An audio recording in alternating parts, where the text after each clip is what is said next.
अभी हम आपको एक एक करके दोनों ही मॉडल की डिफरेंस बताते जाएंगे, लेकिन उससे पहले आप लुक्स देख लीजिए। देखिए रेव एडिशन नया वाला एडिशन है, यहाँ पर रेव लिखा हुआ नजर आएगा, एफजेड लिखा हुआ नजर आएगा। साथ में जब आप फ्रंट का लुक देखेंगे चाबी ऑन करने के बाद, तो यहाँ पर जैसे ही आप फ्रंट का डिजाइन देखेंगे तो कहीं ना कहीं आपको एफजेड 2.0 की याद दिला देगा। जो पहले एफजेड आई थी फिर कंपनी ने बंद कर दी थी, कुछ उसी तरीके से बल्कि लुक कर दिया है, डिजाइन अलग कर दिया है। और साथ में यहाँ पर एफजेड जब आप देखेंगे तो देखिए एफजेड नया वाला वेरिएंट था। अभी इसमें क्या था कि जो इंडिकेटर्स थे उसको साइड श्राउड्स में एड ऑन कर दिया था कंपनी ने। साथ में जब आप इसका लुक देखेंगे तो कहीं ना कहीं ऐसा चपटा टाइप का लुक आपको इसमें देखने के लिए मिलेगा। यहाँ पर थोड़ा सा उभरा उभरा लुक है जो गाड़ी के लुक को ओवरऑल काफी ज्यादा एनहेंस कर देता है। यहाँ पर जब हम एक एक करके आपको डिफरेंस बताते जा रहे हैं तो एफजेड में क्या है, जब आप श्राउड्स देखेंगे तो देखिए श्राउड्स के नीचे तक इसको फिल ऑन किया है, तो नेकेड स्पोर्ट्स बाइक काफी ज्यादा बढ़िया लगती है। साथ में ग्राफिक्स जो है वो टैंक से लेकर नीचे तक ब्लू कलर में एड ऑन किए हैं। जबकि यहाँ पर जब आप देखेंगे तो देखिए इसके ब्लैक वाले में वैसे कोई भी ग्राफिक्स नहीं है, लेकिन साइड का जो डिजाइन है वो कहीं ना कहीं सिमिलर आपको देखने पर लगेगा। अब दूसरी चीज क्या होने वाली है कि यहाँ पर जब आप देखेंगे तो इसमें देखिए आपको डबल चैनल एबीएस देखने के लिए मिलता है, यानी कि इससे पीछे भी एबीएस है और साथ में आगे भी एबीएस है, तो डबल चैनल एबीएस इसमें आपको देखने के लिए मिल जाता है। जबकि हम रेव एडिशन में जब देखते हैं एफजेड की तो इसमें आपको देखने के लिए मिलता है सिंगल चैनल एबीएस, यानी कि फ्रंट के टायर में ही एबीएस है, रियर के टायर में एबीएस आपको देखने के लिए नहीं मिलेगा। हालांकि टायर का साइज जब हम देखें तो यहाँ पर 140, 70 और 17 इंची का टायर होने वाला है, वाइडर रेंज का टायर है, ऑरेंज कलर के एलॉय व्हील के साथ आता है। यहाँ पर जब आप देखेंगे तो जो इसका टायर है वो सीएट का यहाँ पर लगा हुआ है 140, 60 और 17 इंची का, यानी कि टायर का जो साइज है वो सेम होने वाला है दोनों का ही। दोनों में ही आपको अगर फेंडर का ऑप्शन देखने के लिए मिल जाता है। रियर का प्रोफाइल देखेंगे तो यहाँ पर एलईडी टेल लाइट है, इंडिकेटर्स भी एलईडी में देखने के लिए मिलते हैं, और यहाँ पर जो टेल लाइट है वो आपको देखने के लिए मिलेगी बल्ब में। जैसे ही आप ऑन करेंगे तो यहाँ पर बल्ब वाली टेल लाइट ऑन हो जाएगी। तो एक ये भी फर्क है। अभी देखिए कुछ मेजर फर्क पर हम बात करें, यानी कि मेजर चेंजेस, तो यहाँ पर जब आप देखेंगे तो इसका जो मीटर है वो एकदम बेसिक आपको देखने के लिए मिलेगा। जैसे बेसिक एफजेड आती है उसी तरीके से जैसे ही आप मीटर के बटन को एक बार दबाएंगे तो यहाँ पर आप देख पाएंगे trip meter A, trip meter B, trip meter F, यानी कि ये जो बेसिक चीजें हैं वो आप इसके मीटर में देख पाएंगे। कुछ ज्यादा एडवांस चीजें मीटर में देखने के लिए आपको नहीं मिलेंगी। सिंगल हैंडल बार है, इंजन का किल स्विच है, यहाँ पर देखेंगे तो आपको इंजन स्टार्ट करने के लिए दिया है। इस तरफ देखेंगे तो अपर डिपर का बटन लगा हुआ है, इंडिकेटर और हॉर्न देखने के लिए मिल जाता है। अब वहीं जब हम एफजेड देखें, यानी कि इसके एक ऊपर वाला वेरिएंट एफजेड, तो इसके अंदर थोड़ा सा प्राइस बढ़ता है, 5,000 रुपए प्राइस भी अभी हम बताएंगे।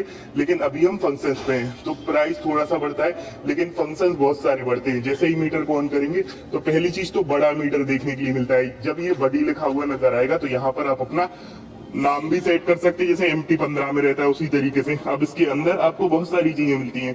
देखिए जैसे ही आप बटन को दबाएंगे, ये वाला बटन, तो यहाँ पर ODO, ट्रिप मीटर, साथ में ट्रैक्शन कंट्रोल बढ़ जाता है, जो आपको रेव एडिशन में देखने के लिए नहीं मिलता है। ट्रैक्शन कंट्रोल जो कि आपको यहाँ पर बढ़ जाता है, ट्रैक्शन कंट्रोल, तो ये बहुत बड़ी चीज है। साथ में मीटर को आप और देखेंगे तो यहाँ पर जैसे ही बटन दबाएंगे तो एवरेज देख पाएंगे, लाइफ टाइम कितना दे रही गाड़ी।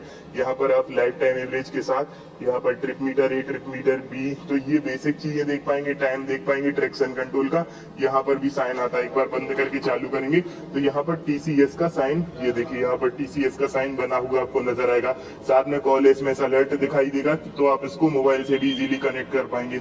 इस तरफ जब आप देखेंगे तो देखिए यहाँ पर आपको देखने के लिए मिलता है इंजन का किल स्विच, साथ में यहाँ पर आप देखेंगे तो आपको स्टार्ट करने के लिए बटन दिया है।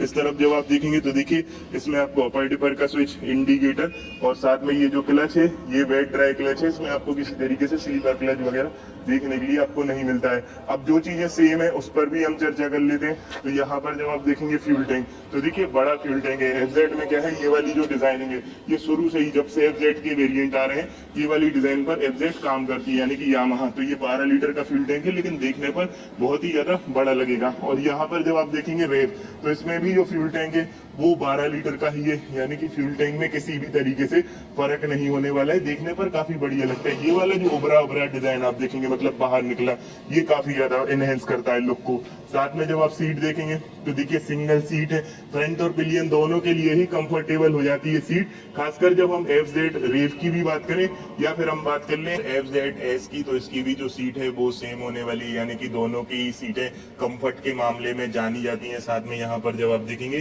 तो डिजाइनिंग काफी ज्यादा बढ़िया होने वाले हैं। साथ में जब आप सस्पेंशन देखेंगे तो देखिए 37 mm की टेलीस्कोपिक फोर्क देखने के लिए मिलते हैं इसमें भी, और सेम सस्पेंशन यहाँ पर भी लगे हैं। यानी कि जो बेसिक चीजें हैं वो तो सेम है, लेकिन कुछ ना कुछ चीजों में फर्क है, जैसे कि फंक्शनैलिटी में फर्क है। जैसे कि इसमें आपको ट्रैक्शन कंट्रोल देखने के लिए मिल जाता है, डबल चैनल ABS देखने के लिए मिल जाता है, और इसमें आपको बेहतर लुक, यानी कि जो लुक्स है वो कहीं ना कहीं ज्यादा बल्कि आपको देखने पर लगेगा। साथ में जब आप इंजन परफॉर्मेंस की बात करते हैं तो यहाँ पर देखिए जो इंजन है 150 सीसी का, इसमें आपको 13 bhp की पावर, 12.5 Nm का टॉर्क, साथ में 165 mm का ग्राउंड क्लियरेंस, और यहाँ पर इंजन काउल का जो सेटअप है वो कंपनी फिटेड ही आपको देखने के लिए मिल जाता है। वहीं जब हम यहाँ पर बात करें तो इंजन में भी सेम स्पेसिफिकेशन है, यानी कि इंजन में किसी भी प्रकार का कोई फर्क नहीं है, सेम पावर है, सेम टॉर्क है। लेकिन एक चीज है कि ये जो बाइक्स है FZS और FZ रेव, ये अपने माइलेज के लिए जानी जाती है, यानी कि माइलेज ओरिएंटेड होने वाली है। तो जब हम इनके सिटी का खासकर माइलेज करें, डेली कम्यूटर के लिए कहीं ना कहीं बेस्ट है। सिटी के माइलेज की बात करते हैं तो आराम से आपको 55 kmpl तक का या उससे ऊपर का भी माइलेज निकाल के दे सकती है, क्योंकि माइलेज ओरिएंटेड है, पावर के हिसाब से सही नहीं है। लेकिन जब माइलेज की बात करते हैं तो कहीं ना कहीं बेस्ट ऑप्शन आपके लिए हो जाती है। दोनों ही मोटरसाइकिल जो है वो अपने लुक्स के लिए जानी जाती है, परफॉर्मेंस के लिए जानी जाती है। टॉप स्पीड की जब हम बात करते हैं तो आसानी से रेव की टॉप स्पीड 110 तक चली जाती है, और FZS की भी टॉप स्पीड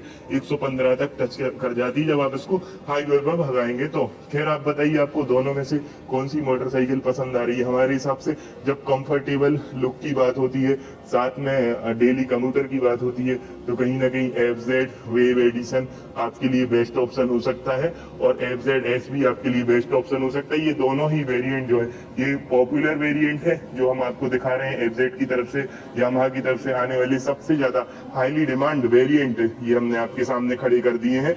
आप बताइए आपको कैसी लगी गाड़ी, और वीडियो कमेंट बॉक्स में बताना बिल्कुल भी ना भूलिए। तो सब्सक्राइब करें। बहुत बहुत धन्यवाद।